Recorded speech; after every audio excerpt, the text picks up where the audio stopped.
newspaper headlines, it seems that it's the end of the road for motoring presenter Jeremy Clarkson as the announcement came that... And said that it's with deep regret the decision had been taken not to renew him.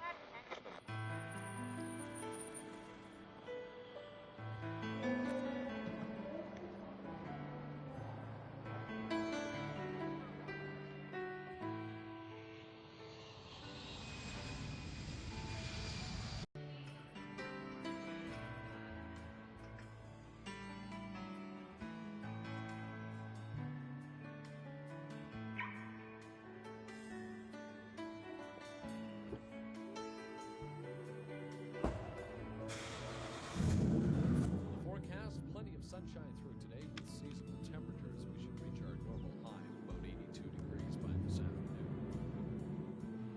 I can see clearly now the rain is gone. I can see all obstacles in my way. Gone are the dark clouds that had me blind.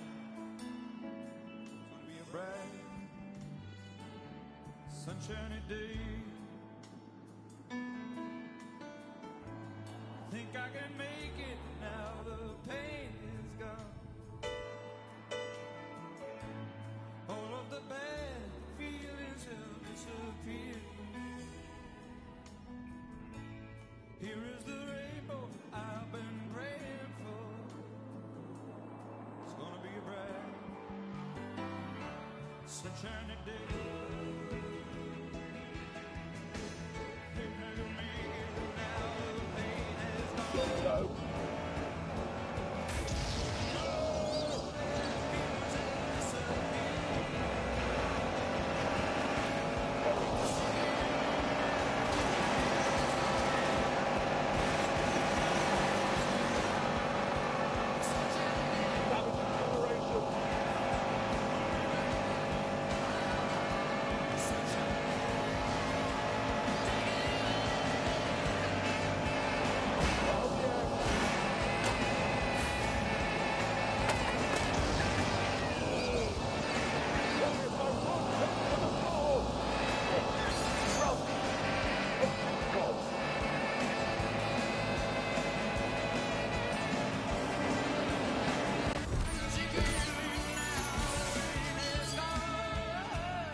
And now look what we have here.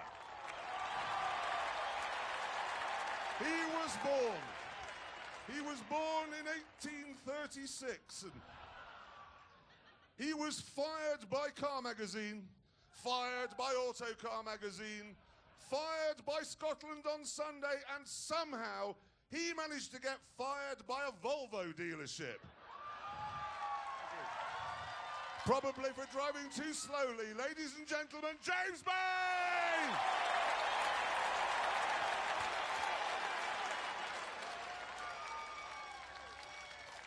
Thank you, you're very kind. And, ladies and gentlemen, you probably can't see him from the back, but I assure you, he is here. He was fired by Radio York, fired by Radio Leeds, and fired by Radio Lancashire. It's Richard Hammond! Hello! Hello! Thank you! Thank you! And, ladies and gentlemen, over here, he's basically a shaved ape in a shirt. And he, technically, is the only one of us never to be fired by anyone. It's Jeremy Clarkson! Thank you so much. Anyway, we are all car journalists, and we have spent the last 20 years... being fired. Yes. But we have poured everything we know, everything we care about, into this show. Everything. And coming up now is a small montage of what you can expect over the next 12 weeks.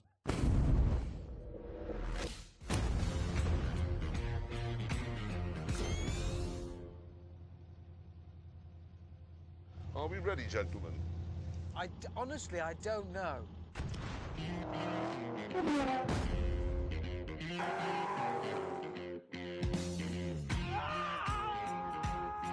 Is that the size of the drop, or what's happened to his... You're looking at magnificence.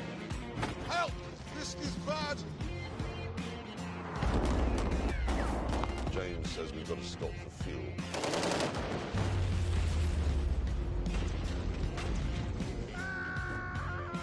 I hate you! He doesn't like it.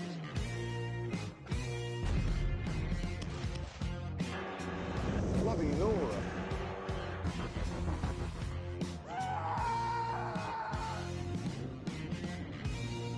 Maybe leaking slightly. What a moron. You sank my liberty! I've lost one of my nose tampons! This is not a particularly cultural thing to do. I don't like the smell of tyre smoke in the evening. Oi! Get back in! James! It's falling fire!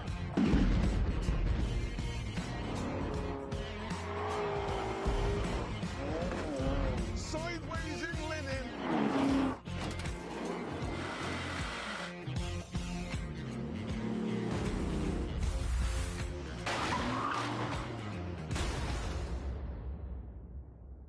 There's no dignity in that, is there? No.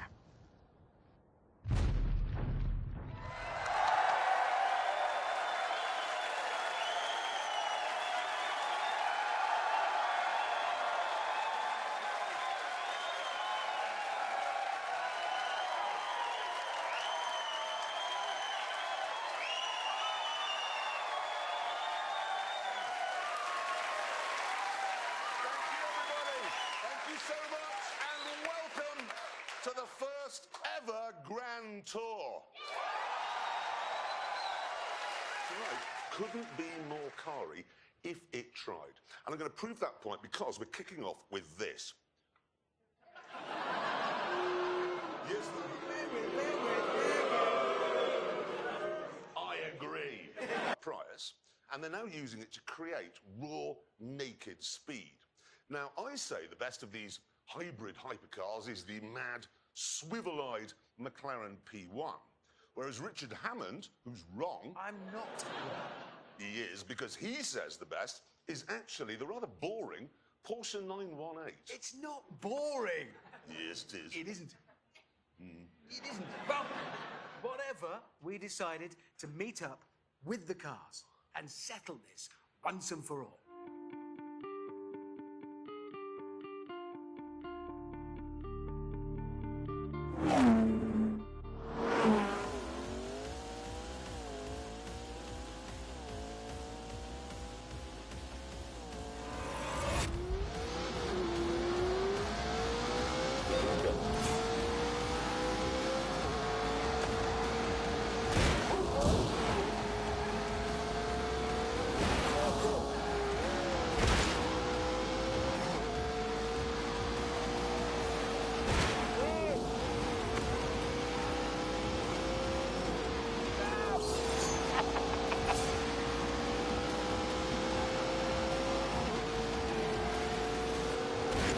God.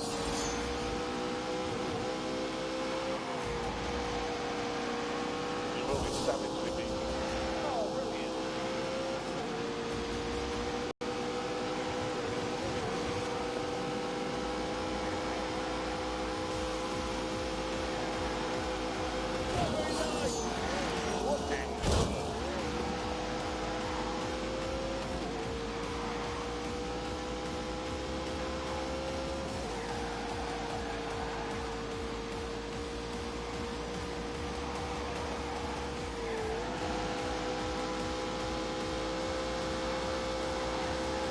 Very, very quickly here.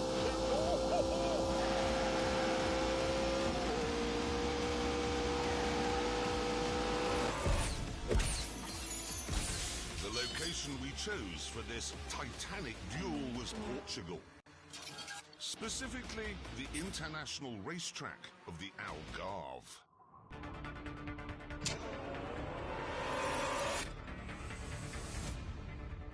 When we arrived, mechanics from Porsche and McLaren pounced on our cars, fettling them for what was to come.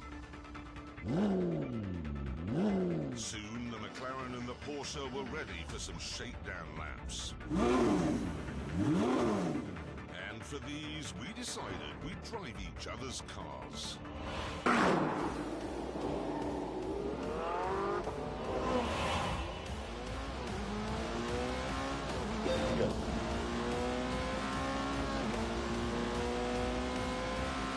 Straight away, I can tell you that this doesn't have the brutality or the savagery of the McLaren.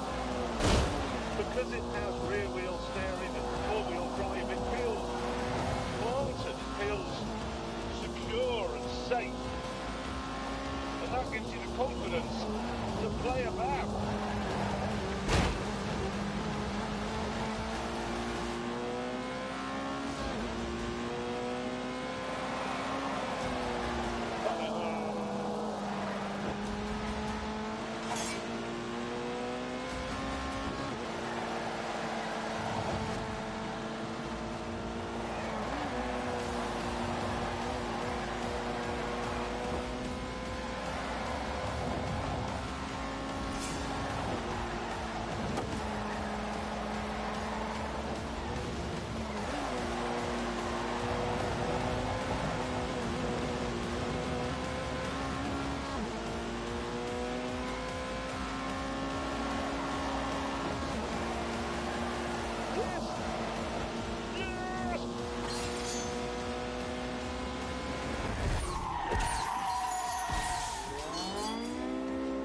This is brilliant.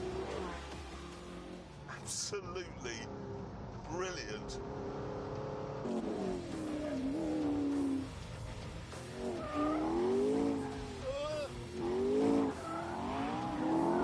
Jesus.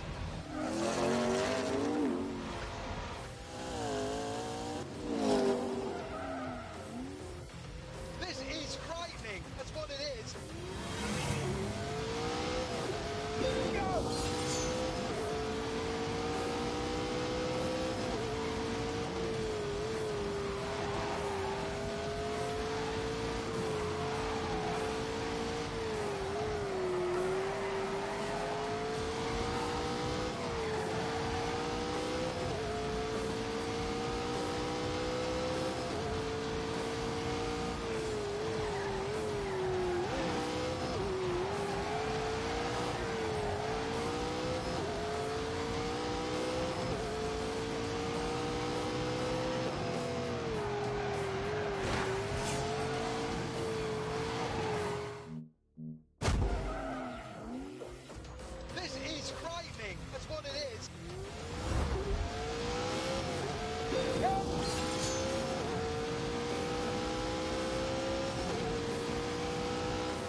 recalibrates your mind.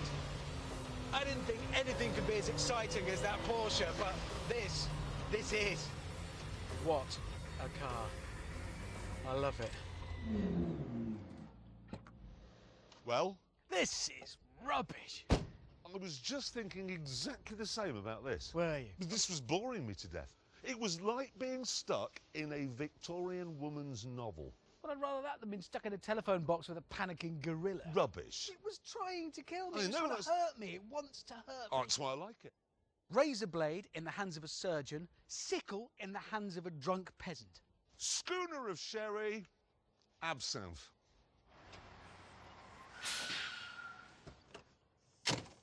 Hi. What are you doing here? I am here because, gentlemen, I have in the back of that lorry something that will make your McLaren and your Porsche look like lumps of yesteryear.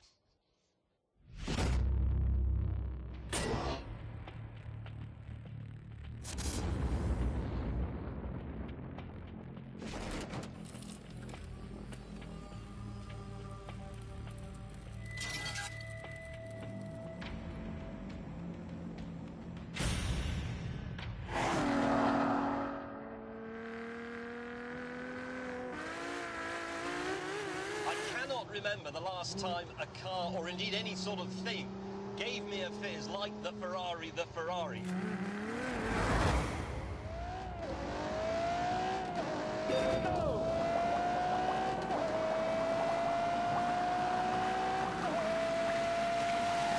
I'm winning. Yes!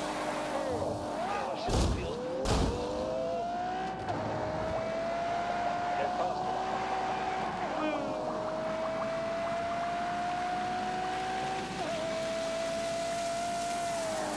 It's tremendous. Oh no!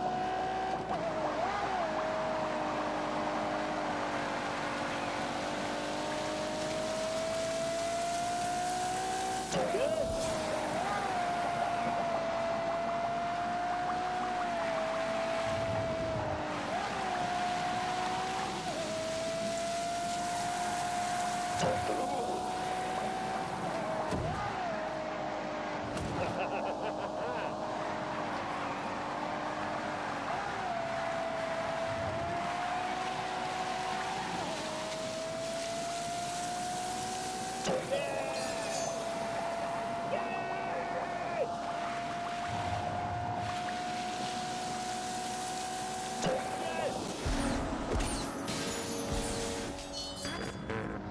This, I believe, will absolutely mince the other two.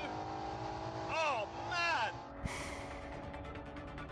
James was obviously talking nonsense. But there's no getting around the fact that these three cars take automotive science to a new level. They use the latest green technology to squeeze as much speed as possible from every molecule of fuel.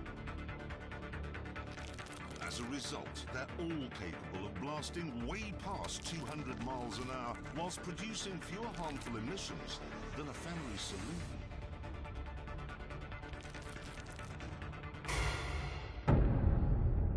What we have here, then, are three incredible machines which, at a stroke, have made the traditional supercar look wooden and old-fashioned. Welcome, everyone, to the Hypercar Holy Trinity.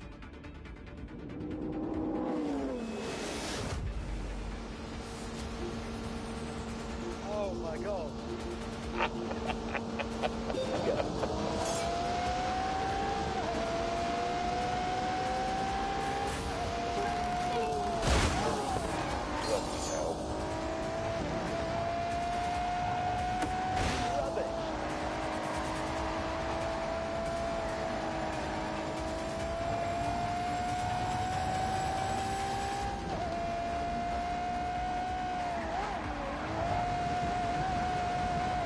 Speed car.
played out there all day, but before we ended up in a £3 million crash, we decided to start the tests to see which of the cars was best.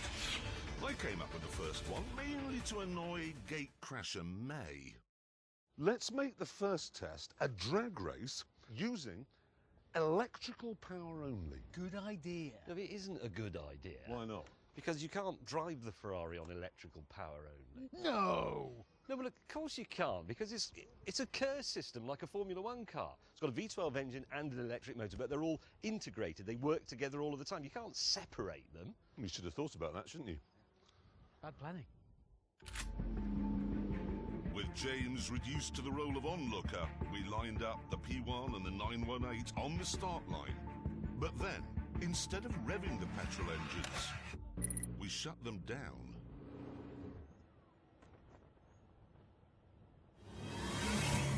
Three, two, one.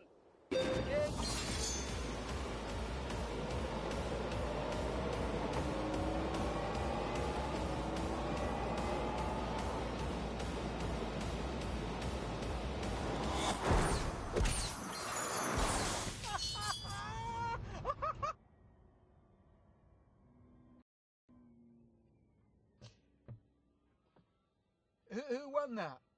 It was me, wasn't it? Yeah, but it's not important though, is it? Is it not? No, it's just not relevant. Right, right. In a drag race, it's irrelevant which car gets there first. Yeah, yours is the better milk float. Back in the pits, Hammond had an idea for the next test. We've got to drive to the hotel, yeah, haven't we? Yeah. It's about an hour away, and it gives us a chance to see what they're like on the road. That's a good point. Real world. That is a good point. I can't do that. I can't drive the Ferrari on the road. Why? Well, it's not registered. It is, got number plates. No, that's just pretend number plates. If they register it, it becomes second-hand and they have to pay the tax. That's why it came in a lorry. So you can't drive it on the road either? Nobody can drive it. It's not road legal yet. Oh, no. Mate, that's... Oh, that's 'cause such a shame. It's an hour of... Oh, sorry, James. That's really a rotten bit of luck, because you've come a long way from Italy. Soon, Richard and I were enjoying the world's best ever commute.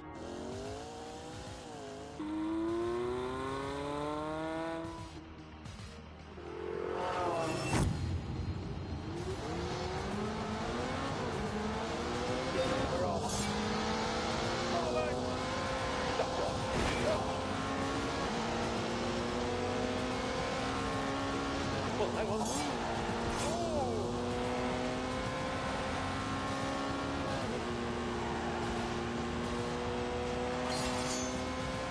Right there.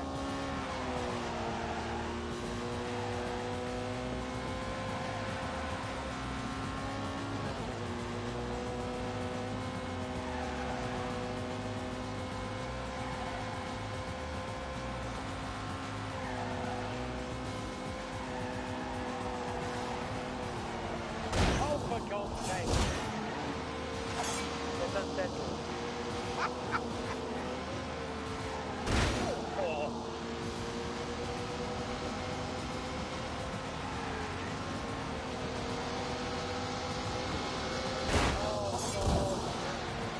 Go, go, go.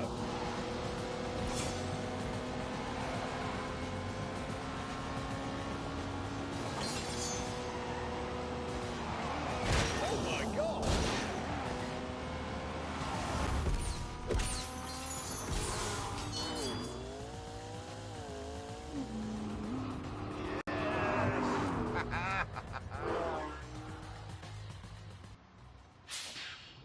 Oh, bloody hell. You're all right. You're all right in Italian.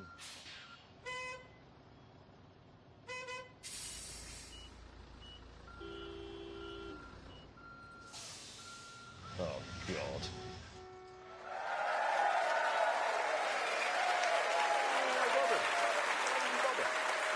James, sorry to have to say this, but that Ferrari is useless. Yes.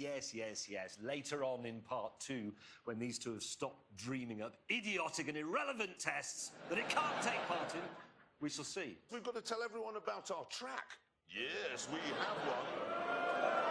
This is the sort of place where you can drive cars at speeds that you can do on the road, but only if you want to go to prison afterwards. What, like 38 miles an hour? Well, 39, maybe even 40 from time to time.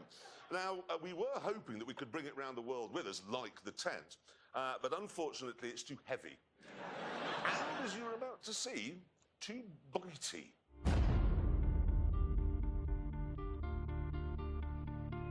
This is it. It's not a race circuit. It's not an airfield. It's not a road. What it is brilliant and fast and extremely dangerous. It even looks dangerous on a map, because as you can see, it's the exact same shape as the Ebola virus.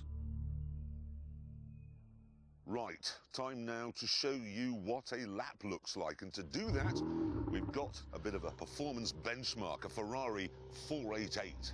Take it away. Take it away. First up, it's the Isn't Straight, so called because it isn't straight.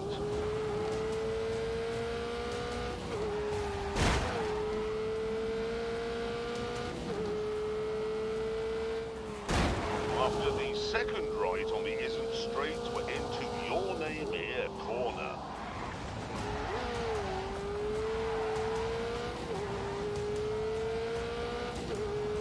If you make a mistake, there's no runoff area, it's just woods.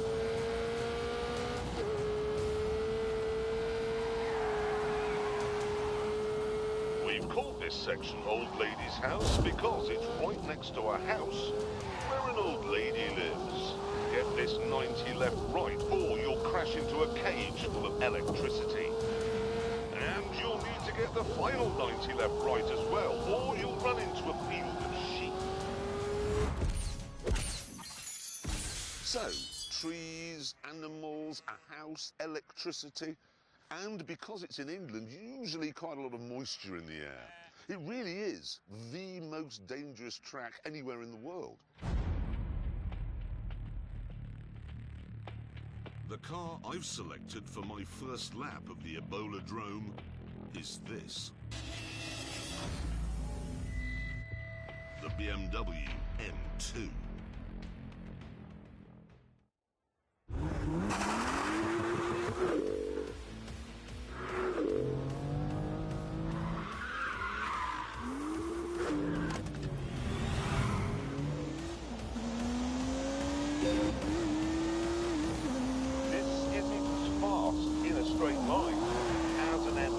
But everywhere else, it is better.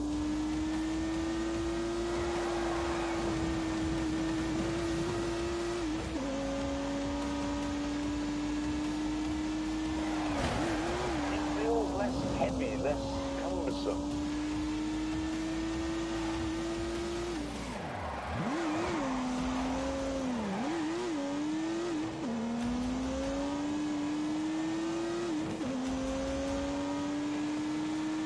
I got back onto the Isn't and unleashed 365 rampaging horsepowers from the turbocharged 3-litre straight 6.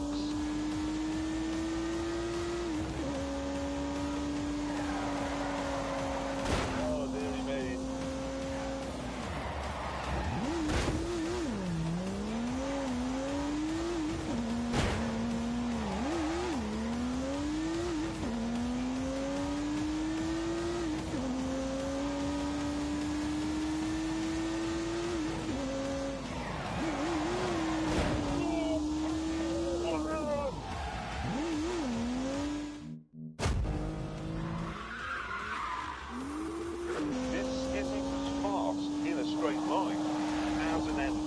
But everywhere else, it is better.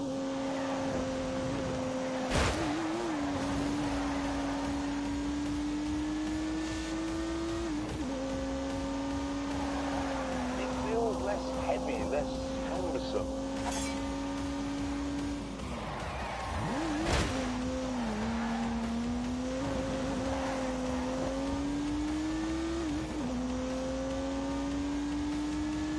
They got back onto the isn't and unleashed 365 rampaging horsepowers from the turbocharged 3-litre straight six.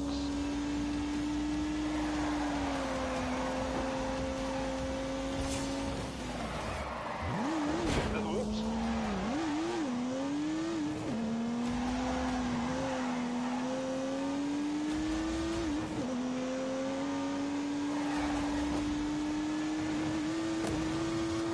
Look at that for a tiny line. Yes, enjoyable. This track was designed to trip cars up. There are fast corners, slow corners, drifty corners, and bumps. It's hard on the tyres, it's hard on the brakes, it's hard on the engine. It's point and squirt and bark and yelp. It is vicious. But there is nothing here which has flummoxed the M2. This thing is an absolute masterpiece. Like I said, it is the best M car BMW's ever made. You may think it's mad to suggest the cheapest M car is the best, but look at it this way. This track is a lot cheaper than Silverstone, and I know which one I'd rather drive round.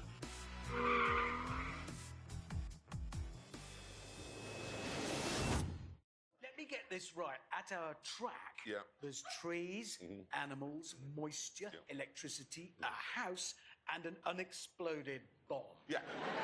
Like I said, it's the most dangerous track in the world. Honestly, it makes Imola look like a duvet. Yeah. It really, honestly, does. It Anyway, does. all the cars that we test at the Ebola Drome will do a timed lap.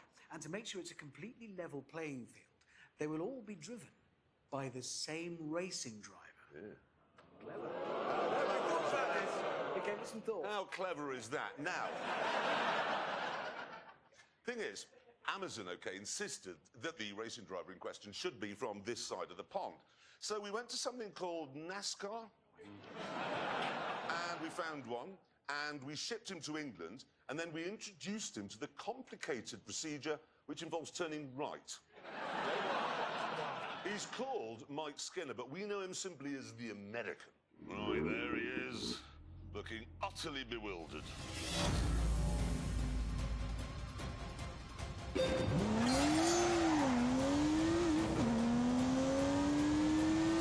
Face skitter of a wheel spin, and immediately he's onto the isn't straight.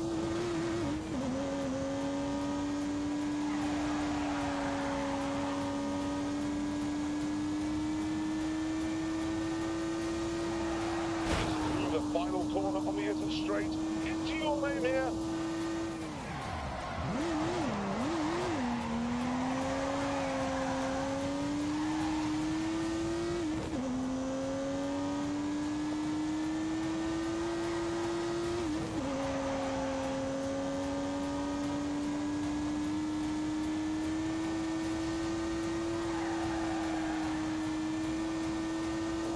Coming up towards Lady's house, no turbo lag at all, as he hammers down the bumpy back straight towards substation.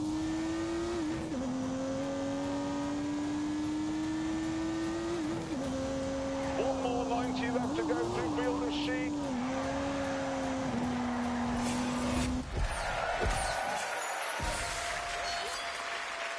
Simply as the American. Right, there he is, looking utterly bewildered.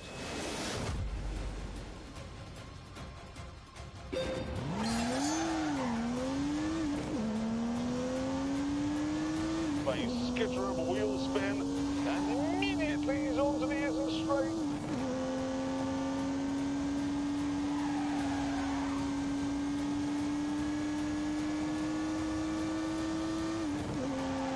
It's through the final corner on the isn't straight, into your name here.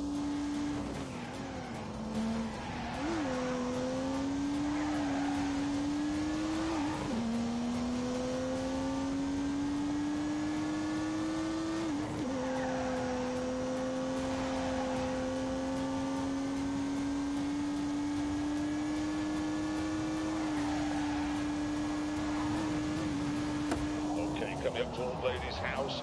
No turbo lag at all as he hammers down the bumpy back straight towards substation.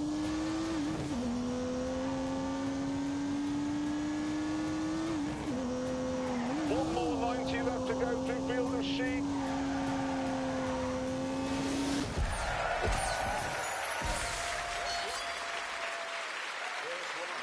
Is the American. Right, there he is, looking utterly bewildered.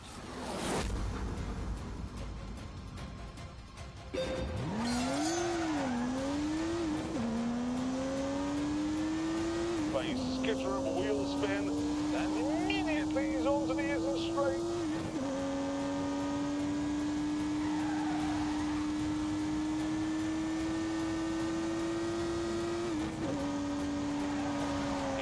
The final corner on the isn't straight. Into your name here.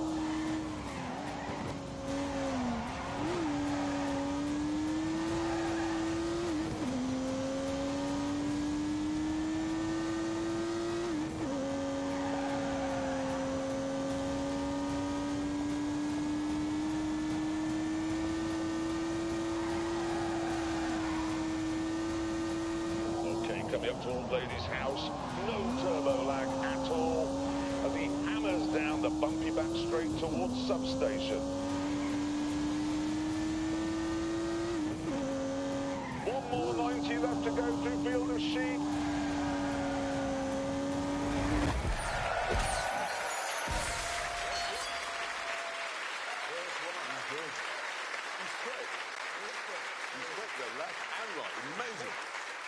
Now, to make sure that the M2 wasn't on sort of the lap board all by itself, we got the American to put some other benchmark cars, well, we call them benchmark cars, he calls them communist, around the track to see what's what. There they all are. Look. Now it's time to see where the M2 goes on that board. Let's have a look. Let's put it on. Oh. Wow! It's I think it's the best M car they've ever made. Oh my goodness!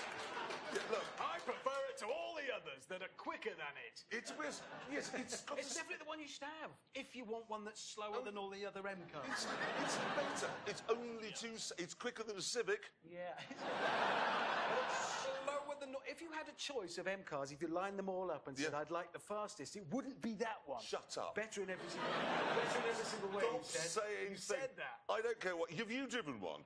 You know what? It's a amazing, fabulous isn't it? car. You've driven one. It's a brilliant car. It really, honestly is.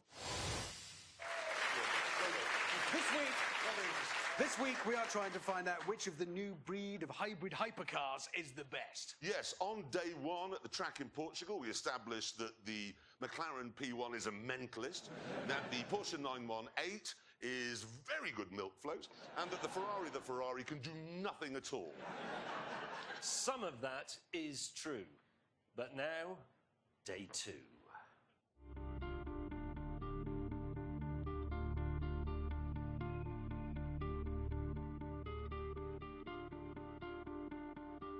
We began by lining up the three most exciting cars on the planet for the drag race of all drag races.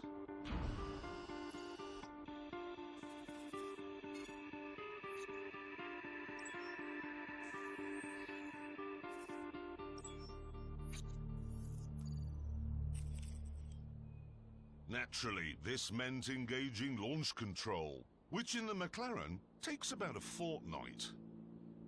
I have to have the drivetrain in track mode, the aero package in sport mode so that the rear end squats when I set off and gives me more traction. I have to have the DRS button pressed with my thumb to keep the rear wing open, which reduces drag, obviously. Launch control in the Porsche, left foot on the brake, hard, right foot on the throttle, hard, light goes green, left foot off brake, ping! Launch button pressed for 2 seconds, left foot on brake, right foot on throttle. Press launch control, mash the throttle, within 4 seconds, release the brake. 3 seconds later, I have full boost, and I have to set off then within 3 seconds or the entire system disengages. I'm going to get this wrong, just so you know.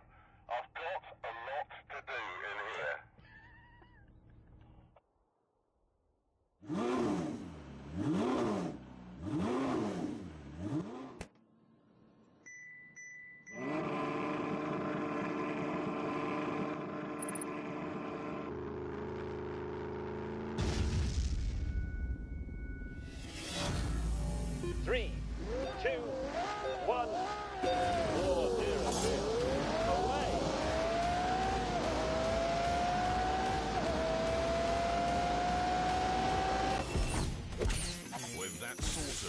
time to bring in a race.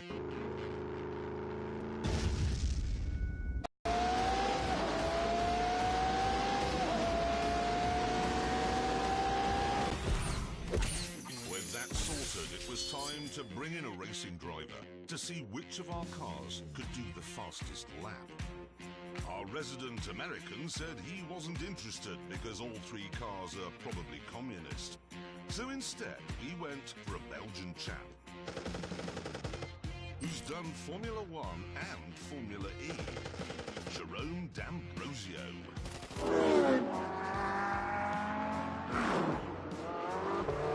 Jerome took the cars out to get a sense of how they handled.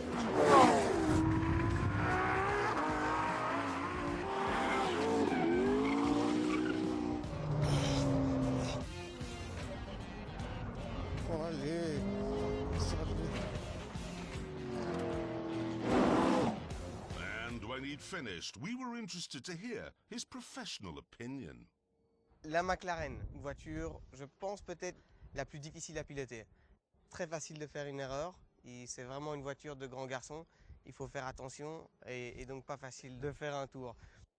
Je pense qu'elle est un peu moins efficace. At this point, word reached us that Jeremy was taking liberties with the subtitling machine. Donc c'est So we moved on to the big event, the timed laps.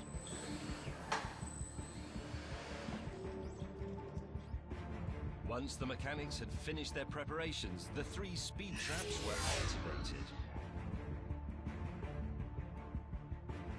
And the Ferrari took its place on the start line.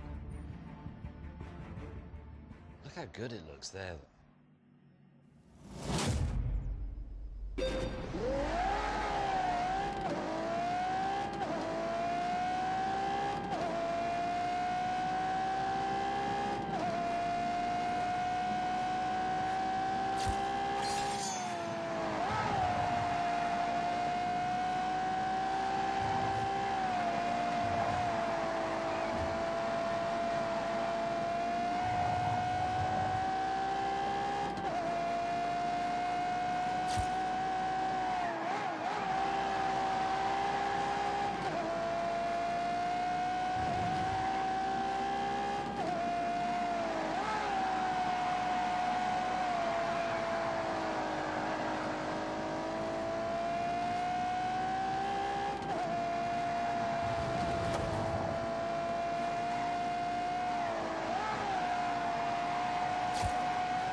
James, you want to go and get a cup of tea?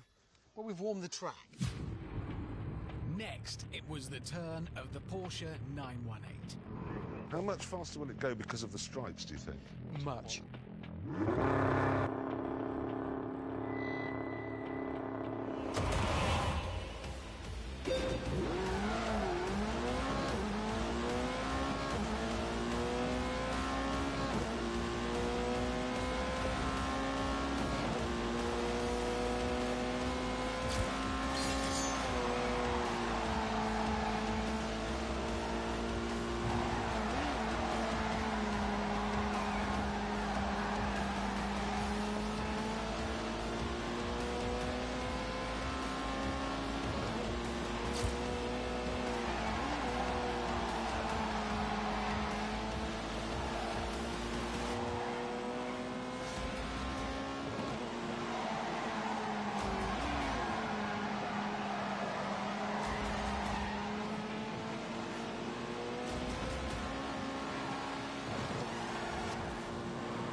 Finally, it was the turn of the Psycho Killer, the trickiest, the edgiest of the three. But I was so confident it'd win, I was prepared to take a massive gamble. If the McLaren isn't the fastest, you two can knock my house down. What? Knock it down. What, your house? Yeah, and I mean that. That's how confident I am that that will be the fastest. That's you know we will do that. Yep. It's a serious bet. Yeah. Fine. If that's not the fastest, we can knock your house down. Yep. You know where it is. You've both been. Yeah. I'd love to knock it down.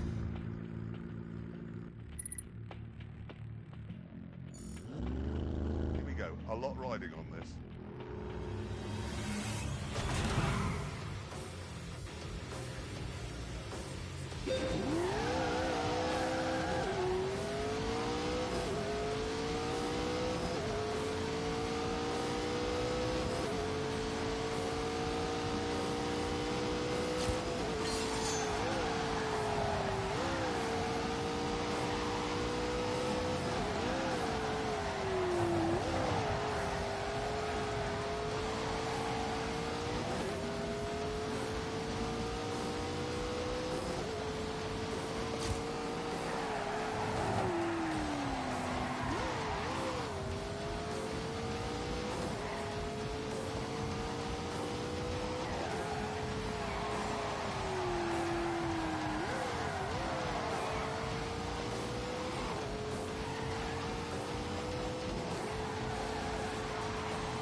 With that, back to the tent.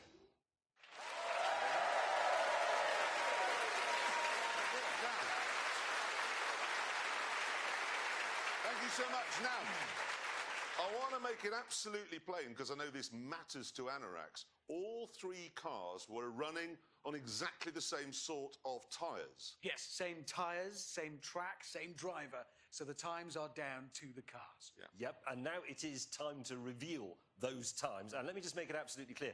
We don't know what they are.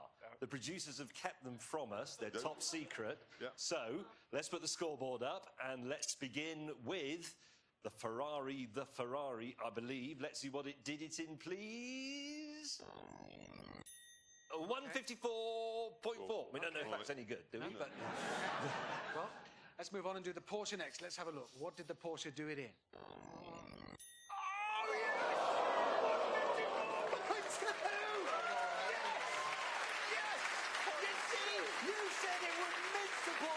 And it didn't mince it, it was slower than the Porsche. I told you, it's just a melon ball. It's slower than my car, which was faster than your car. yeah, it's 0.2 of a second, and it looks better. Yeah, it did. In my mirror, where it belongs, getting slower. It's a melon ball and it lost. Hammond, What? calm down. All right. Because now we must bring up the time that really matters. Yeah. The one where a lot's at stake. The McLaren, the McLaren P1. Are you nervous? No. Sure. No. A little bit? No, I'm not nervous. Why be nervous? Because you could get like a shopping trolley and keep all your things in it, move it around, make some new friends under a bridge somewhere. Hammond. I'd say sell your body. Don't do that. Be quiet. Let's bring up the time of the P1. Here we go. Oh, God. Where is it?